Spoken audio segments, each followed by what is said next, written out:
Welcome to the after show of Not So Christian Brothers. It's very female heavy again. That will change in time. Justin, how are you, Justin? How are you? I don't know why I called Beatrice Justin. How are you, Justin? I'm okay, Beatrice. How are you? Same parents, different timelines, and united by chaos. Strap on, strap in, for the Not So Christian Brothers.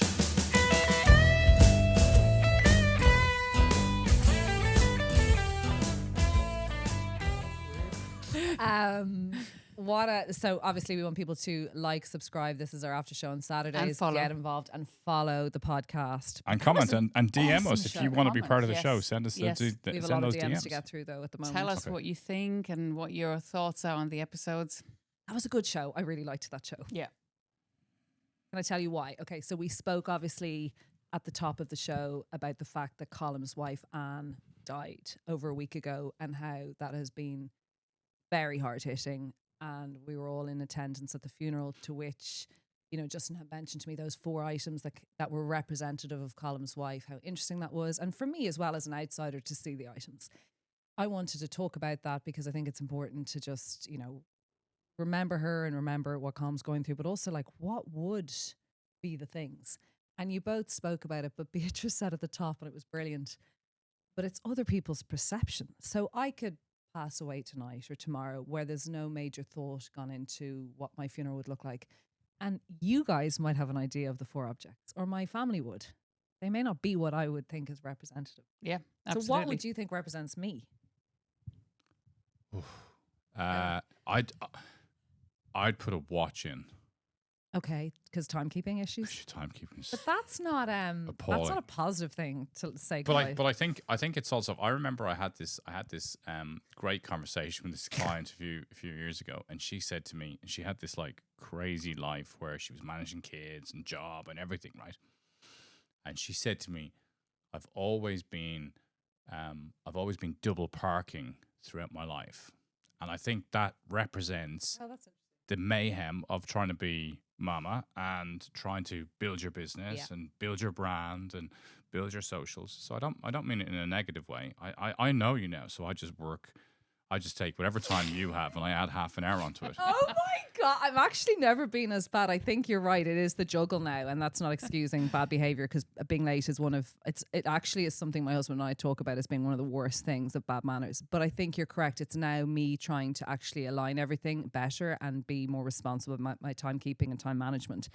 But you're correct. Right now, if I died, that would represent right now my life where, you know, I have little ones in after school or little ones in activities or breakfast or dog needs to be let out, and actual work, and trying to get to places and being late. So yeah, the watch would actually be spot on. And I think that's a big difference between like our age group. We only kind of have to take care of ourselves now because we have a young adult, and it makes a massive difference my in God. terms of how When they're much time you get independent, back. you don't have to drive them anymore. The intrusive thoughts I have all day are all about my children. Have they had a slip, trip, or fall in school?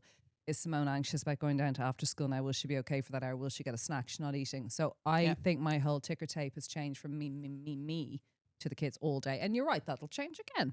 So, okay, watch. What else would you pick for me if there was 1 or 2 more items? I'd bring you a makeup bag. Okay. Because you're so glamorous. Is that a looking vanity thing, though? No. It's a positive thing. But Okay. you're so glamorous looking all the time, but in a beautiful way. Okay, thanks, Beatrice. That was very sweet. A man would just be like, "Oh, putting her makeup on." Colin would always say, but He Lucy, would have "Oh, never said putting her that, makeup no. on." But yeah, that's probably from news days, camera ready Yeah, days, being on the yeah. telly. Okay, correct. Yeah. And that's a hangover of that fixing things. Okay. Anything else? So far, they're really bad. I think something definitely kind of show busy. Like the thing Oh my about you and God. Colm, as I say to you all the time, like you guys, and again, we were at the funeral, and I'm spending time with you and Colm and Lucy Kennedy, and you're all just like 3 peas in a pod, right? You just have this gallows humor, this insatiable desire to try and find mischief and crack all around you. And you're always trying to turn to the camera and crack something off, right? So should we have a microphone? Should we have a microphone for that? Sorry, wank? I'm trying to wank? That's a different show. What just happened there? Crack something off? I'm texting Lucy. This is so weird. All right, let's just call him trying to crack something off to the camera. But you know what I mean? Like there's always so much mischief, and I find that when I'm involved with you guys and we're here, and you know, for me and Beatrice, our energy I think is quite different. You guys bring a frenetic chaos in an organized kind of structured way, honestly.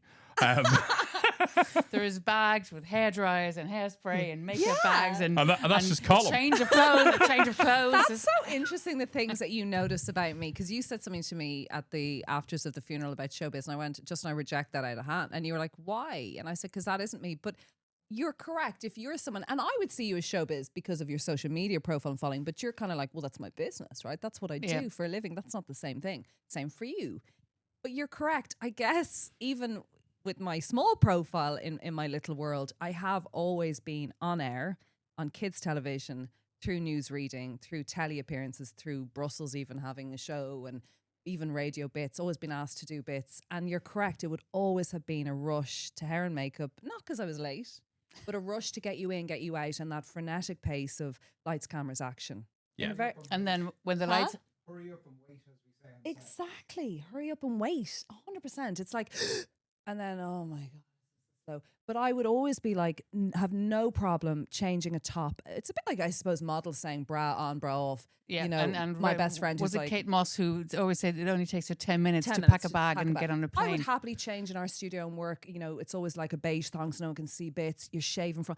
I would do anything because it's about being camera ready, but then bringing your brain with it. So it's interesting how you guys perceive that, but how that's just what I've always done. And I would always know, even if I look manky or I'm tired or I'm unwell, how to get there.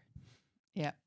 And I think as well, like, it's faking it to make it the whole way with that kind of presentation. It's like showing up with your best. You could have had a trauma, camera the ready. worst news always, but camera ready, not in just appearance, every part of you. Like going on air when you've just been told your mum has cancer to read a bulletin, or finding out really poor news of your own and having to sit and do a parenting podcast, or losing a dog and having to show up and sit there for 3 hours.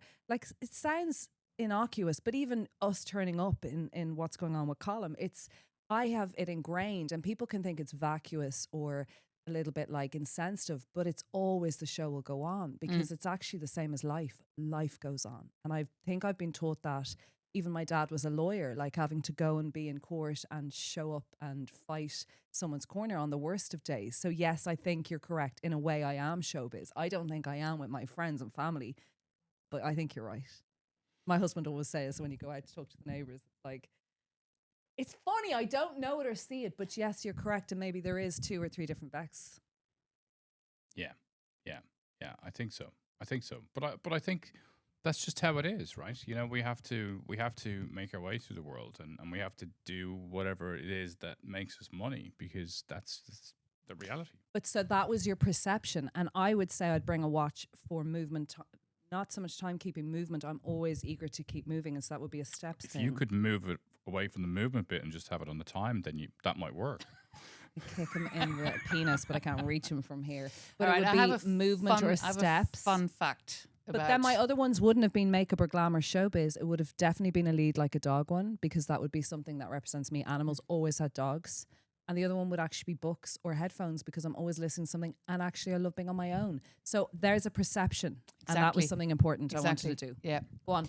So we talked about at the start early on about how, you know, the Irish do death very well.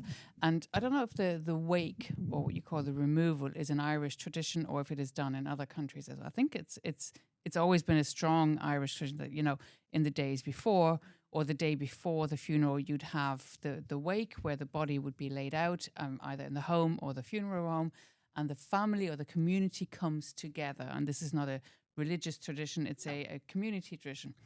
And so it was the tradition that young unmarried people, unless they were related to the person, were not allowed to attend the wake between sunset and sunrise. Do you know why? Because they might bone the body. Oh my God. Actually, come with the show. Crack one off bone. You got a lot of energy because in there. wakes would be a tradition, a really good way for a moment for communities always to come together. And very often for younger people, it was the only opportunity to meet somebody. Amazing time to meet. And Not so, the dead person. but the tradition of drinking and gambling was actually always very big. Oh my God. Drinking and gambling at these nights. So obviously, then that would be an opportunity to meet somebody, but they were not allowed to attend between sunset and sunrise. What, two of my best friends from my newsreading days, one met their partner at a funeral and one at a wedding. I think these kind of events, Irish events, always bring out a bit of booze, a bit of banter, a bit of and I think, what a way to meet someone, right? Yeah. Am I right, Justin? Better than a good funeral. Do you know what I mean? Yeah. There's nothing better. Yeah. Yeah. I said to you, what a perfect funeral for Anne, because you don't want people coming out and going, I was preached at, or it was too religious, or I wanted to quickly do Beatrice's one because I would have always said a nail varnish. I've never seen a woman with more beautiful nails and hands. Except today. But they're always really well, and they're very, like, she's very, descriptive. Shellac. I love how it dips over. By the way, I loved Is that your nails? I loved when you said blankies, because I would be the same. We have a ton of blankets in a box and my husband thinks they just gather dust or rats. But I think there's such a lovely way of keeping a family together. Yeah, exactly. And it just represents, being at home, being on the sofa. And maybe somebody would have brought, I don't know, a spatula, would have said something about food, about me cooking. But for me, it's actually the home, the feeling of home. I would never bring a spatula, not when you use feed a seasoning mix in your She's watched my stories. I'm watching her stories, baby. For you, I'd bring different things. I don't think I'd bring the things that you guys thought that you would bring. But that's the difference. For you, Go on. What would you have brought for him? A pair of shoes, because he is worse than Imelda Marcos. Loves the shoes. He loves the shoes. We have so many shoes at home. But A lot of them are yours. a lot of them are mine, and I don't really wear very many No. of them. Like You always wear currently, the I'm same. just wearing these all the time now. Yeah. What else would you bring for him? Shoes, probably a meditation pillow, Yeah. or it was a fight between the meditation pillow or the mouth tape, one of those. But that kind of represents the person, of you over the last 10 years. Yeah. And maybe the third one, another one I actually thought of this morning, because we had a coffee this morning. And we often, if one of us is out or comes back, we say, shall we meet for a quick coffee across the road in the coffee shop? And that's often a moment for us where we sit together for 10 minutes. We have a nice cup of coffee. So it would have been a coffee cup. 100% would be a coffee cup for me. Not scent or makeup or anything. It would always be coffee, because that's how I connect, bond, calm. It's my absolute happy place, having a coffee. I'm addicted to coffee anyway, but I love it. And I think completely for you. I think there's so many things that we're not being kind enough on ourselves, like jokes aside about your beautiful hands and nails, but your beauty, your essence. I think it would be, not a camera, nothing to do with really your business, like your heart, the warmth you bring to someone when they meet, the hugs. We joke about cultures and Germanic people being maybe colder or Scandinavian. Like, you're one of the warmest people I've ever, gotten to know. And I had you on my podcast and I never knew how that would go. So for me, it would be cushions, blankies, kindness, soft, the smell. For you, the same. The minute I meet, not your smell, absolutely hideous, absolutely hideous. For you, actually, it would be very American clothing. Like, there'd be like a cool, bright shirt or cap or the shoes. Like, you do stand out. You look very youthful for someone in their 60s. Fuck off. Oh, did she just say that? No, but you always stand out, and you're really tall, and your presence, and you always make people feel good when they walk away. I've had frenetic, I think Justin would call them frenetic conversations with you, where I'm going somewhere, I'm like, and he's like, oh, grand. And that's so important that you leave. What is it that when we leave people, like, maybe the memory will be that Rebecca was late or put makeup on or was a mad lunatic. But I how did really she make hope- you feel? Yeah, I really hope my kids are like, she was off her tits. She was lovely. Like, I'm mad with my kids. I'm like, it's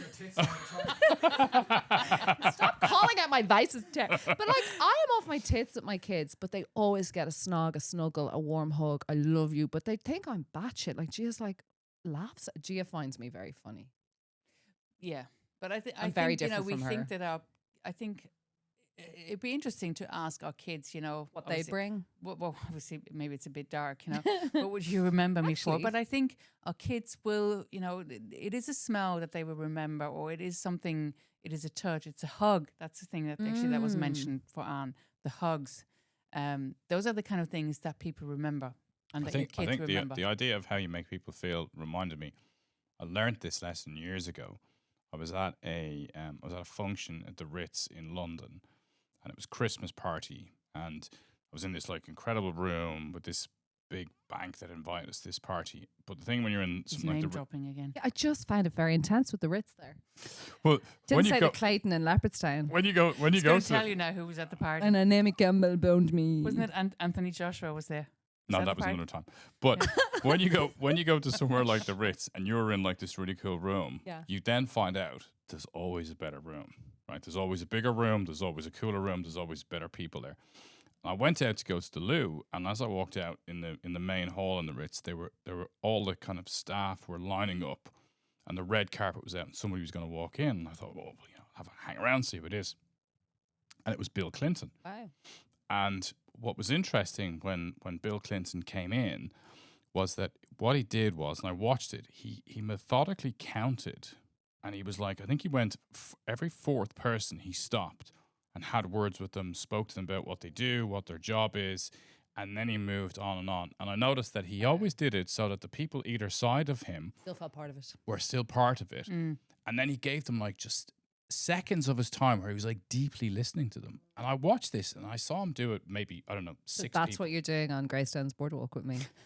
I was the No, fourth. but it's like, well, yes. But it's that idea, isn't it? Like when you see it just completely vacuous, which obviously Clinton is just the master of it, right? You get to see that it can be impactful. But if you just take, I think for all of us humans, all we can ever really leave with another person is the way that we make them feel, and I think that's such a valuable thing to try and do for people. And there are people that make you feel shitty when they leave, and we'll celebrate them in death, and we'll all say, yeah. But there are people who genuinely make you feel lovely. And I think it's important to, it's the saddest thing about funerals, besides the fact that the person is gone, that I don't think we do enough of this in life.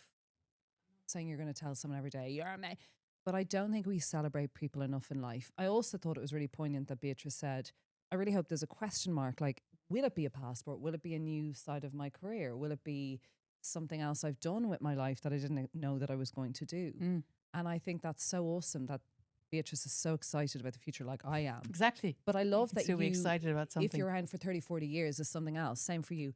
And I think what's interesting here about this chat about me being 42 is that I hope dearly that in 10 years' time, if I was to pass away, or in 20 years' time, those items you have both selected, which are really fun, are Yeah. because that's growth. It's not poo-pooing Becca but it's going, do you know what, her timekeeping was sensational. Calm the fuck down. She didn't care so much about how she looked. It's interesting how we're all going to evolve. But all of us. Yeah. Absolutely. Evolve or die. A what? Evolve or die. I don't know what. I just like Evolve or die. It's like, come on. nice closing there, Bill Clinton. I worked out with him once. Did you? Well, like he was in the gym. It's not like when you worked out with Hugh Jackman. Yeah. Hugh Jackman gave me his gym what? pass. I know. I always say he had one look around the room and he said, that guy needs it the Oh, most. Beatrice. Oh my God. And here I was saying you guys are sounders. Jesus. Oh, Bill was I found him this isn't going out as a Terry, quite pervy. Pervy? Bill. Well, in fairness, he has a bit of a pedigree for that. I know, I didn't know. Was there a desk? Was there a what? A desk? Yeah, Stop it now. Justin. Do you know that Monica Lewinsky's podcast is insane? Really? Oh, I I've got to heard listen that. to that. Oh I my actually God. heard that. I've seen her interviewed. I No, think she's seriously, fabulous. it's insane. I was a bit like, we'll see. It's so good. Yeah. Of course she's it is. very She's been smart. through She's hell. very smart. Of course she is. Yeah. And she's been through hell and got Absolutely. the most, crap out of that and has now survived that and is now just excellent. Like, subscribe, follow this podcast, share it with your pals, get people involved. We're not going anywhere, not so Christian Brothers, and we're hoping our gorgeous Christian brother, Colm, is We back. hope to have him back soon. Yeah. That was the after show.